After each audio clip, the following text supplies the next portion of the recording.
सहकारी ठगीमा किर्तेका कीर्तिमान नै कायम गरियो, तर त्यो भन्दा पनि ठूलो कीर्तिमान ठगीमा संलग्नहरूलाई बचाउनमा कायम गरिएको रहस्यको पर्दाफाश भएको छ। सर्वोच्च अदालत जस्तो सम्मानित संस्थालाई समेत गुमराहमा राखेर गरिएको कृत्यलाई अब अदालतले कसरी हेर्ला?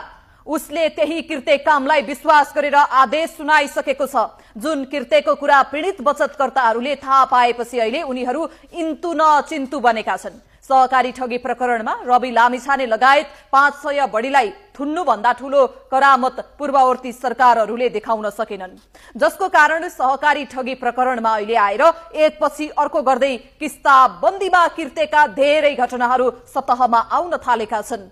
समस्याग्रस्त सहकारी व्यवस्थापन समितिको काम पीडितलाई क्षति भराएर बदनाम बनेको सहकारी क्षेत्रको मनोबल उठाउने हो या किर्तेमा थप सहयोग गर्ने? यस्तै भएको छ। समस्याग्रस्त सहकारीका पदाधिकारी अझ विशेष गरी तत्कालीन सदस्य सचिवको अगुवाईमा भएको डरलाग्दो कृत्यको रहस्य खुलेको छ।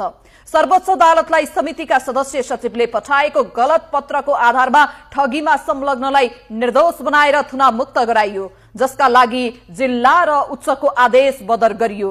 किर्ते पत्रले ठगीमा संलग्नलाई सर्वोच्चले सुनपानी छर्किएपछि पीडितको थप रुवाबासी नै बनेको छ।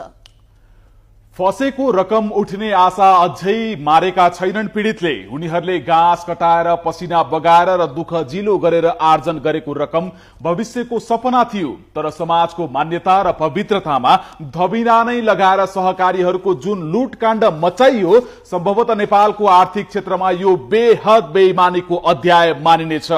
देशको आर्थिक विकासका लागि 3 खम्बे रणनीति मध्येको एक सहकारी नेपाली समाजमा सदियौंदेखि भर अभरको साथी पनि हो, तर यही मान्यतामा धमिरा लगाएका पीडकहरूलाई बचाउन सहकारी संकटग्रस्त समिति कति हदसम्म गिरेको रहेछ भन्ने प्रमाण सार्वजनिक हुँदा सहकारी अझै संलिने संकेत देखिँदैन। ललितपुरको कुमारी पाटी स्थित कृषि विकास बहुउद्देश्य सहकारी संस्थाका 2600 बढी बचतकर्ताको करिब 3 अर्ब भन्दा बढी रकम अपचलन गरेका श्रीमान श्रीमती किर्ते पत्रको आधारमा सर्वोच्चबाट निर्दोष बनेर जेल मुक्त बने।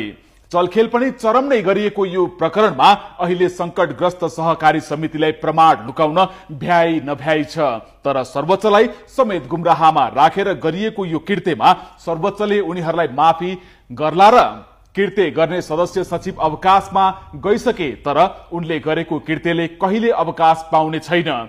सहकारीको धर्म मर्म बचाउन राज्यका सबै निकाय गम्भीर बन्नुपर्ने अवस्थामा सरकारी निकायबाटै भएको